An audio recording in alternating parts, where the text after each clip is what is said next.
Hello. Today is May 16th, and today's reading is 2 Kings 24 and 25, and John 5, 1 through 24. This is the reading of God's Word. In his days, Nebuchadnezzar, king of Babylon, came up, and Jehoiakim became his servant for 3 years.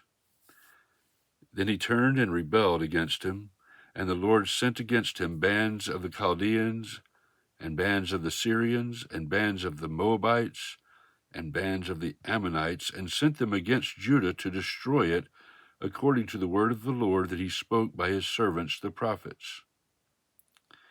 Surely this came upon Judah at the command of the Lord, to remove them out of his sight for the sins of Manasseh, according to all that he had done, and also for the innocent blood that he had shed. For he filled Jerusalem with innocent blood, and the Lord would not pardon. Now the rest of the deeds of Jehoiakim and all that he did, are they not written in the book of the Chronicles of the kings of Judah? So Jehoiakim slept with his fathers, and Jehoiachin his son reigned in his place. And the king of Egypt did not come again out of his land, for the king of Babylon had taken all that belonged to the king of Egypt, from the brook of Egypt to the river Euphrates.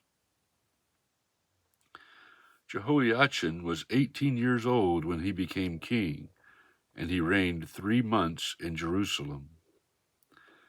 His mother's name was Nehushta, the daughter of Elnathan of Jerusalem, and he did what was evil in the sight of the Lord, according to all that his father had done. At that time the servants of Nebuchadnezzar, king of Babylon, came up to Jerusalem, and the city was besieged. And Nebuchadnezzar, king of Babylon, came to the city while his servants were besieging it. And Jehoiachin, the king of Judah, gave himself up to the king of Babylon, himself and his mother and his servants and his officials and his palace officials. The king of Babylon took him prisoner in the 8th year of his reign, and carried off all the treasures of the house of the Lord, and the treasures of the king's house, and cut in pieces all the vessels of gold in the temple of the Lord, which Solomon king of Israel had made, as the Lord had foretold. He carried away all Jerusalem, and all the officials, and all the mighty men of valor, 10,000 captives, and all the craftsmen and the smiths. None remained except the poorest people of the land. And he carried away Jehoiachin to Babylon. The king's mother, the king's wives, his officials, and the chief men of the land he took into captivity from Jerusalem to Babylon.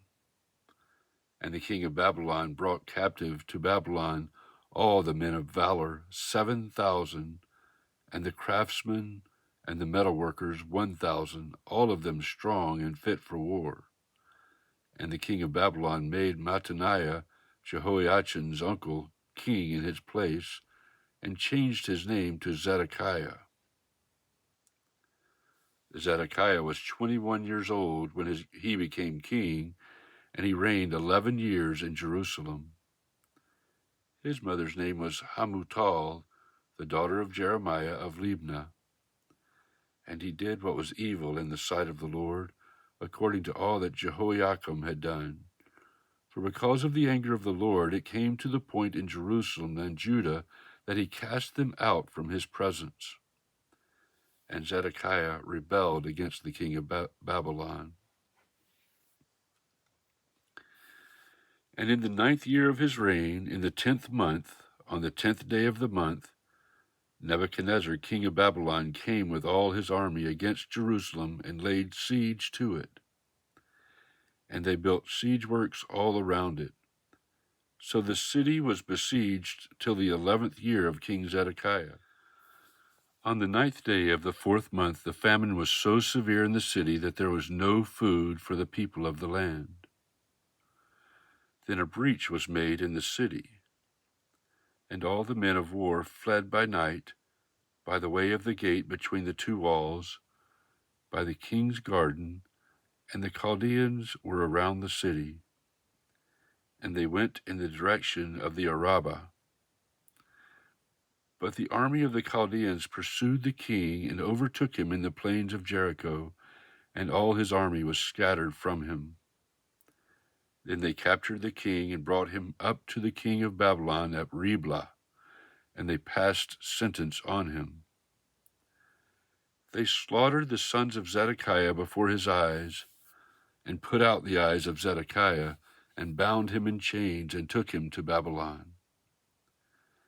In the 5th month, on the 7th day of the month, that was the 19th year of King Nebuchadnezzar, king of Babylon, Nebuzaradan, the captain of the bodyguard, a servant of the king of Babylon, came to Jerusalem. And he burned the house of the Lord, and the king's house, and all the houses of Jerusalem. Every great house he burned down. And all the army of the Chaldeans, who were with the captain of the guard, broke down the walls around Jerusalem. And the rest of the people who were left in the city, and the deserters, who had deserted to the king of Babylon, together with the rest of the multitude, Nebuzaradan, the captain of the guard, carried into exile. But the captain of the guard left some of the poorest of the land to be vine dressers and plowmen. And the pillars of bronze that were in the house of the Lord, and the stands and the bronze sea that were in the house of the Lord, the Chaldeans broke in pieces and carried the bronze to Babylon. And they took away the pots and the shovels and the snuffers and the dishes for incense and all the vessels of bronze used in the temple service, the firepans also, and the bowls. What was of gold the captain of the guard took away as gold, and what was of silver as silver. As for the 2 pillars, the one sea, and the stands that Solomon had made for the house of the Lord, the bronze of all these vessels was beyond weight. The height of the one pillar was 18 cubits, and on it was a capital of bronze. The height of the capital was 3 cubits. A lattice work and pomegranates, all of bronze, were all around the capital, and the second pillar had the same with the lattice work. And the captain of the guard took Sariah, the chief priest, and Zephaniah, the second priest, and the 3 keepers of the threshold, and from the city he took an officer who had been in command of the men of war, and 5 men of the king's council who were found in the city, and the secretary of the commander of the army, who mustered the people of the land, and 60 men of the people of the land who were found in the city. And Nebuzaradan, the captain of the guard, took them and brought them to the king of Babylon at Riblah. And the king of Babylon struck them down and put them to death at Riblah in the land of Hamath. So Judah was taken into exile out of its land. And over the people who remained in the land of Judah, whom Nebuchadnezzar, king of Babylon, had left, he appointed Gedaliah, the son of Ahikam, son of Shaphan, governor. Now when all the captains and all their men heard that the king of Babylon had appointed Gedaliah governor, they came with their men to Gedaliah at Mizpah, namely Ishmael the son of Nethaniah, and Johanan the son of Kareah, and Sariah the son of Tanhumeth, the Netophathite, and Jaazaniah the son of the Maaccathite.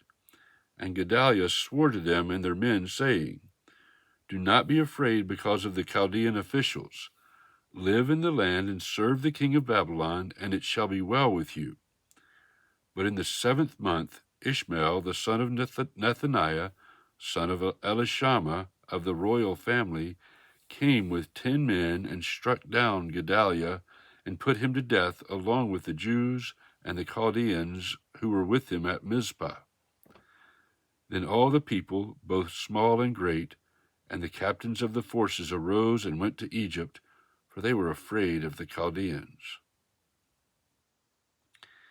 And in the 37th year of the exile of Jehoiachin, king of Judah, in the 12th month, on the 27th day of the month, Evil Merodach, king of Babylon, in the year that he began to reign, graciously freed Jehoiachin, king of Judah, from prison.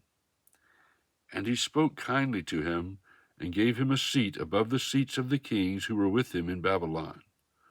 So Jehoiachin put off his prison garments, and every day of his life he dined regularly at the king's table, and for his allowance a regular allowance was given him by the king, according to his daily needs, as long as he lived. John 5, 1 through 24. After this, there was a feast of the Jews, and Jesus went up to Jerusalem. Now there is in Jerusalem by the sheep gate a pool in Aramaic called Bethesda, which has 5 roofed colonnades. In these lay a multitude of invalids, blind, lame, and paralyzed. One man was there who had been an invalid for 38 years. When Jesus saw him lying there and knew that he had already been there a long time, he said to him, "Do you want to be healed?"